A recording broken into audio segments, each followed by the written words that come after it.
Okay, Bio 30, this is the last lecture that you're going to need in order to finish the course. We're going to talk about genetic engineering. When we look at genetic engineering, we're creating new combinations of DNA that didn't exist before. That's why it's called recombinant DNA, right? You saw that with crossing over. Genetic engineering is a bit more specific though, right? We cut out specific genes and insert specific alleles.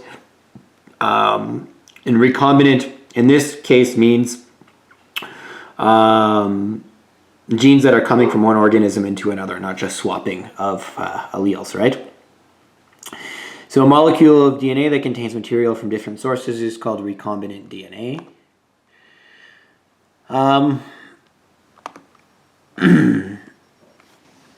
This is the main diagram that you should understand. We talked about bacterial plasmids. Genetic engineering works primarily with CRISPR technology now, with RNA because it's more specific and more reliable. But the more broad-based type of genetic engineering, I would describe it as the more primitive type of genetic engineering, is this type of genetic engineering using bacterial plasmids and restriction enzymes. Okay, so I'm going to draw this on the board.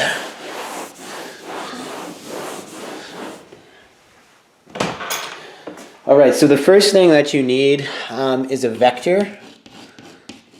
And a vector can be a bacterial plasmid. Okay, or it could be a virus. All right, and what we want to do is we want to take out the bacterial DNA and we want to take out the viral DNA and then insert the desired traits of one organism and then inject the plasmid or the virus into the organism that we want to have those traits, okay? So I'm going to use the example of Arctic char and strawberries. So Arctic char is a cold water fish. It is the most northerly salmonid species on Earth. It lives in salt water in the Arctic Ocean. So if you know anything about that, right, the water in very cold climates, if it's really salty, can be below freezing and not be frozen, right? It could be below 0 degrees Celsius because the salt lowers the melting point. That's why you salt your walks, right, in the wintertime. So that's great for that, but it's not great for biological organisms because they use fresh water, which freezes at 0 degrees Celsius. So in order to keep their blood from freezing, they have to keep the water molecules apart. So they actually have omega-3 and 6 fatty acids for that. And you know them as like really healthy fats that you get from eggs and other types of sources. But cold water fish is your best source of that. And that's because the omega-3 and 6 fatty acids prevent your blood from freezing, but what they do is they dilute cholesterol and break up cholesterol from a health perspective. But these omega-3 and 6 fatty acids, the char used to keep their blood from freezing because the fats don't freeze. Okay, so this is frost resistance. So, in order to grow strawberries in a more northerly climate year-round, what we've done is we've spliced Arctic char genes and put them into strawberries. So now the industrial strawberries that you get from, like Giant food company, they grow strawberries year-round in Northern California. The strawberries actually have the trait for building omega-3 and 6 fatty acids from the char. So the strawberries are part fish. Okay, so when we look at genetic engineering, we're going to use these enzymes called restriction enzymes. And these are enzymes that bacteria use to edit their genome. So they can cut pieces of DNA in and out of their genome. They're kind of like molecular scissors. So we've been able to extract them from bacteria and use them to cut DNA at various sequences because they're very reliable. They cut at the same place all the time, and they cut in the same form. All right. So when we look at this genetic engineering piece, what you need is you need this would be our target organism. The strawberries would be the target, because that is where we eventually want these genes to go, and the char would be the host.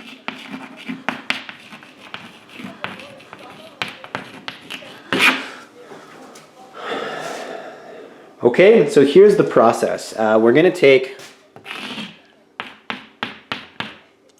sections of DNA from the host organism. So that'll be from the char. So we're going to take out the char's genome, splice it up, and break it. Then we're going to use restriction enzymes. So restriction enzymes or restriction endonucleases. Ones that act specifically in the nucleus. And what we're going to do is we're going to cut up the DNA strands. Okay, and then there's going to be open ends like this. These ends that don't have base pairing, these are called sticky ends. Now, restriction enzymes always cut at the same spots all the time. So they're very precise molecular scissors. So what we do is we cut the DNA and open up these sticky ends. So we remove the hydrogen bonds, and that's what we can use those sticky ends to bond them into other pieces of DNA. Then we'll use a bacterial plasmid.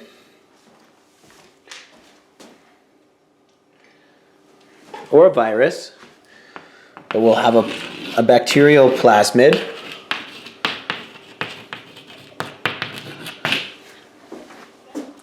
And then we'll cut that up with restriction enzymes as well.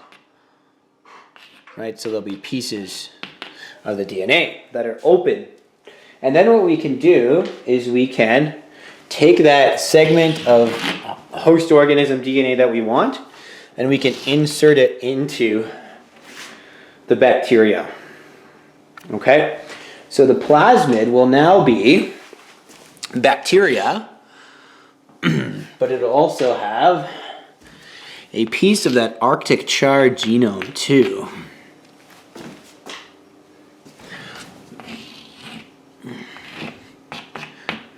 All right. So this is called my plasmid vector, and it's more than one organism combined. So we call this a plasmid chimera.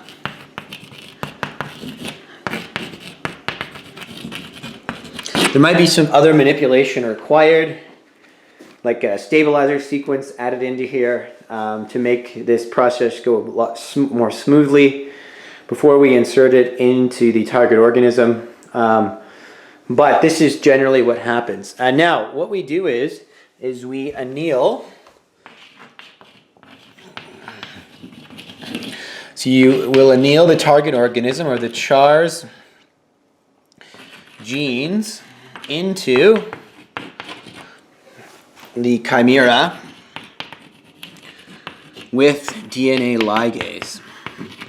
And that's the same enzyme that we use for DNA replication. Right? So you anneal that in, stick it in. Okay. So break up, right? So isolate the host organism's DNA, the sequence that you need, break it up with restriction enzymes, remove the desired sequence. You're going to put it into a plasmid vector. You're going to anneal it into the plasmid vector with DNA ligase. And then what we'll do is we'll take these plasmid chimeras, and then we will inject the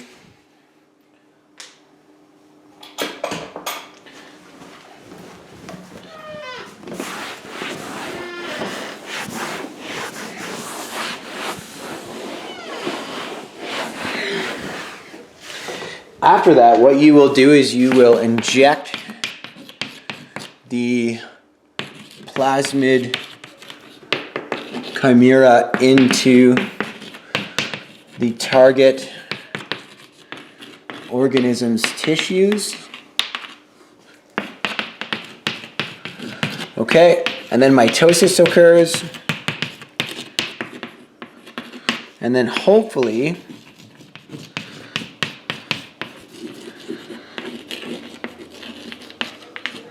the new genetic sequence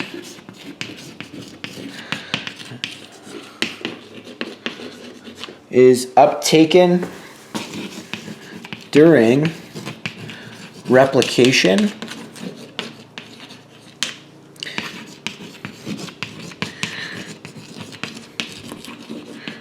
and expressed in the phenotype.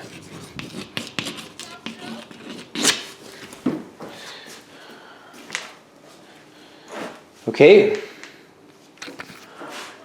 So you inject the plasmid into the target organism's tissues, mitosis will occur, and then hopefully you'll have this frost resistance that we want in the strawberries expressed in the phenotype. So literally every strawberry that you don't pick yourself, that's from a large agribusiness company from the grocery store, has Arctic char genes in it through this process. Okay. So, good sample question for this. This is on your unit test. Okay. Sequence. So how do we do this? Injecting human protein into pig's milk. So we have a long history with pigs because their internal organs are really similar to ours genetically. We used to take insulin from pigs for diabetes. We're actually growing human organs in pigs for organ transplant by genetically engineering the pigs. We used to take pig kidneys and pig livers in some cases and transplant them into humans before we had human transplant. But you can see, so here's the steps. This is a numerical response. So the first thing you want to do is identify the human gene which codes for the desired protein. So we do the research to identify that. Then you isolate and break that gene up and put it into a vector. Okay. I'm actually going to have to erase this because that's not correct. Right, so the first thing I need to do is inject, right, identify the human gene that we want. Okay, so if I want to put human protein into pig's milk, I'm going to isolate the human genome or the area that puts the type of protein that we want. I'm going to break it up. I'm going to attach a genetic sequence. I have to do all my genetic manipulation before I insert it, right? So it would be 3241 for that question. All right, and that's genetic engineering, okay? So this is what this diagram looks at. You have a few other slides. That talk about the sticky ends, right? So you have those open bonding spots where there's staggered ends. Open spots where there's no hydrogen bonding. Plasmids, right? We can use viruses or bacteriophages to do this as well. This is kind of the new horizon with performance-enhancing drugs, is actually inserting genes. This is for endurance athletics, injecting erythropoietin to genes that code for creating erythropoietin into bone marrow to create more red blood cells.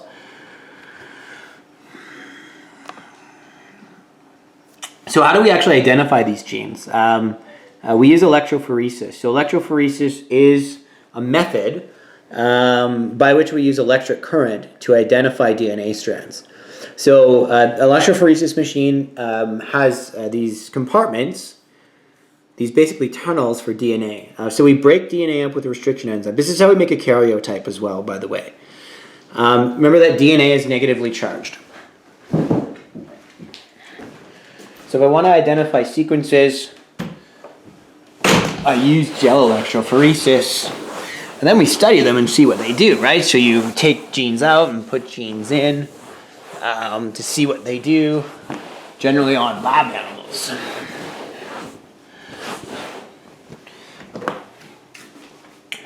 Okay, so to identify different genetic sequences, right, we separate molecules according to mass and charge. Okay. we make a DNA fingerprint, and you can make a karyotype out of this. So this is how we understand genetic relationships. This is how we identify DNA at crime scenes. So we use it for archaeology, right? Anyway, here's how it works. An electrophoresis machine is basically a circuit. There's a negative terminal and there's a positive terminal. Okay? And then there's loading bays.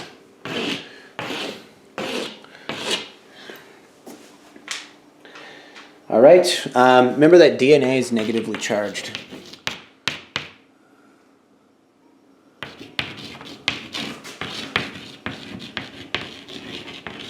Right? Okay, so DNA is negatively charged. What we'll do is we'll load DNA samples.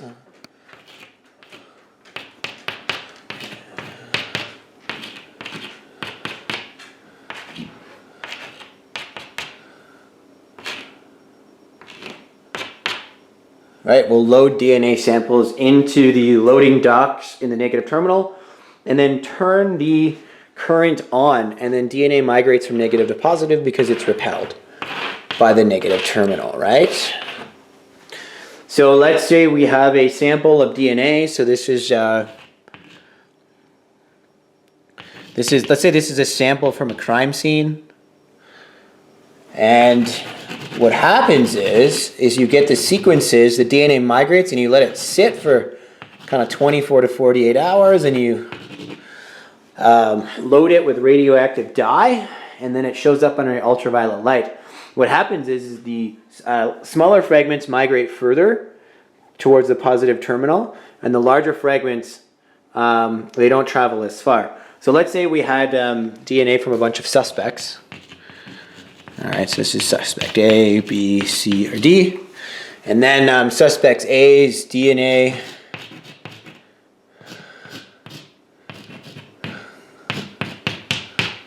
right, look like that. Okay, suspect B's DNA look like this.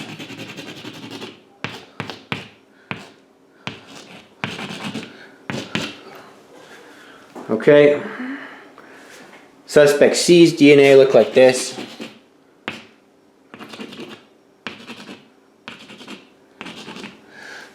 Okay. And then suspect D's DNA look like this.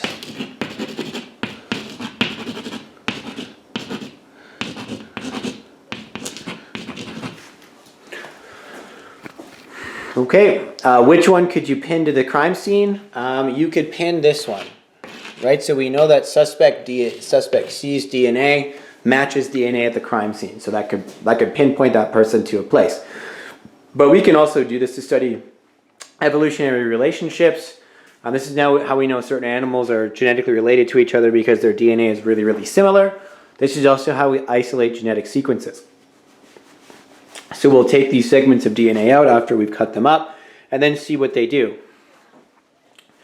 So you've been able to, decode the genome through the through the Genome Project, and then through experimentation like this, we can figure out what these different genes do, and that's how we can use them for genetic engineering. Okay, so that is gel electrophoresis. So if you're interested in forensics,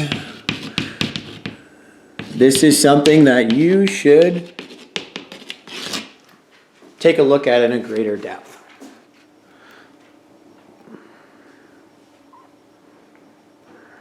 Okay.